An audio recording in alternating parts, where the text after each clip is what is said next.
Buenas noches a todos, agradeciendo pues su presencia en esta ponencia. El día de hoy vamos a hablar de un tema muy importante para la población en general, es pues cómo prevenir un derrame cerebral. El quien habla es Richard Cristian Morales Brañez, soy médico residente de neurología del Instituto Nacional de Ciencias Neurológicas y estoy haciendo residencia pues por la Universidad Nacional Mayor de San Marcos. Muchos de ustedes habrán escuchado pues el término derrame cerebral. Sin embargo, este término no es el único que está asociado pues a esta enfermedad.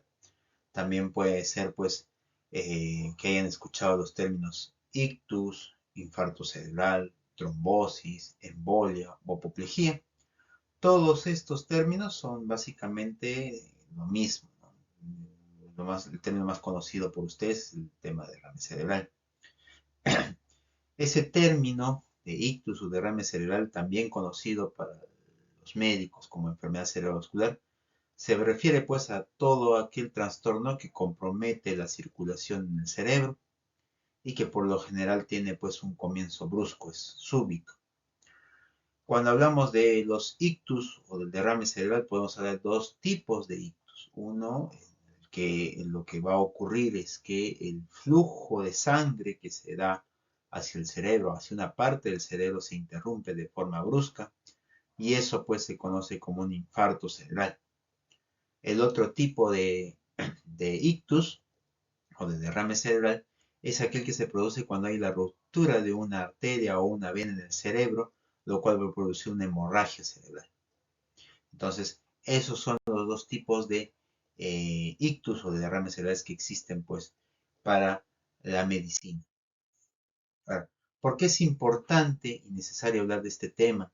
Es necesario que la población conozca lo que es un ictus o un derrame cerebral, porque de esa manera nos facilita a nosotros pues hacer el diagnóstico oportuno y aparte de ello pues ustedes puedan entender que es necesario prevenir que un paciente pueda llegar a desarrollar esta patología, porque de esa manera reducimos tanto la discapacidad que genera como la mortalidad que podría dar en estos pacientes.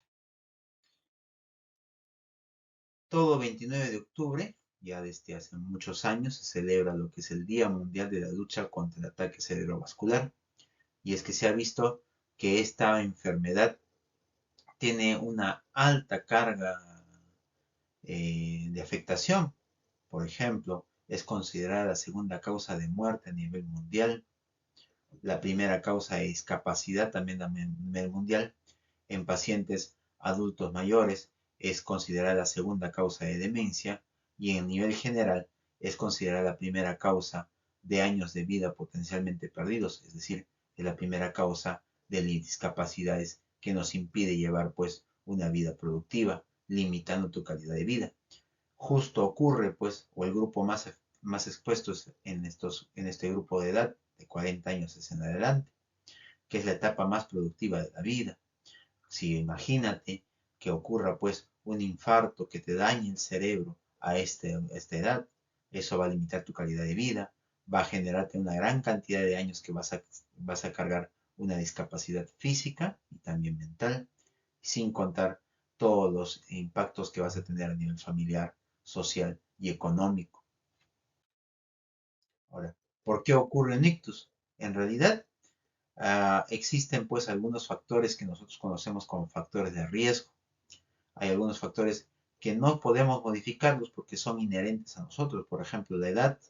Ninguno de nosotros se puede aumentar o bajar de edad. El sexo también es un factor de riesgo no modificable. Y también tenemos que considerar la historia familiar de cada uno de nosotros. Si es que ustedes pues tienen conocimiento de que el papá, la mamá o los abuelos han sufrido de un derrame cerebral, entonces es importantísimo que acudan a hacer sus chequeos, que se cuiden y que eviten otros factores de riesgo que sí podemos modificar, que sí los podemos prevenir, que sí podemos intervenir en ellos y sobre todo pues cuando vamos a hacer nuestro chequeo médico anual y podemos detectar la génesis de algunas enfermedades. Por ejemplo, en esta imagen que corresponde a la Federación Española del Ictus, podemos ver algunos de esos factores de riesgo que podemos modificar. pacientes con hipertensión arterial, pacientes con diabetes, pacientes con enfermedades cardíacas, con el colesterol alto o pacientes que presenten problemas con el sueño son potenciales candidatos a tener pues riesgo de padecer un derrame cerebral. Asimismo, también podemos mencionar las situaciones de estrés, el sedentarismo, es decir, el no hacer actividad física podría pues generar la posibilidad de exponernos a un derrame cerebral. El abuso de alcohol y el tabaco también son considerados factores de riesgo que podemos modificar. El hecho simplemente de suspender el uso del cigarrillo o disminuir o anular el consumo de alcohol significa mucho para poder evitar la posibilidad de desarrollar un ictus. La obesidad también actualmente es un problema de salud pública para el país y se tiene que buscar maneras con una dieta saludable de poder pues controlar el peso. Y esas son algunas recomendaciones que podemos dar para prevenir pues los derrames cerebrales. Inclusive hay estudios que hablan pues de que casi un 90% de los derrames cerebrales se podrían evitar cuando nosotros llevamos pues un estilo de vida saludable y también hacemos prevención de esos factores de riesgo que hemos mencionado. El hecho de mantener una dieta equilibrada, por ejemplo, nos ayuda mucho pues con el peso, con el colesterol, con los triglicéridos, a manejar también la presión arterial y la diabetes. Controlar nuestros niveles de estrés también es muy importante. El hecho de mantenernos activos y practicar ejercicios va a potenciar también nuestras células, reduciendo la inflamación, activando nuestro sistema inmunológico para prevenir pues otras enfermedades, no necesariamente el ictus. Ya hemos conversado lo que es evitar el consumo de tabaco, el alcohol y las drogas. Y lo muy importante es hacer nuestros controles periódicos, tanto de la presión como del colesterol, es decir, acudir a nuestros chequeos médicos de manera oportuna. Por otro lado, también es importante pues, hacer una detección temprana y esto es necesario pues para poder llegar a recibir un tratamiento oportuno y de esa manera disminuir la discapacidad que se podría generar en nuestros pacientes. Hay una escala que se usa pues a nivel prehospitalario, es decir, que se podría usar inclusive en casa, que se llama escala de Cincinnati.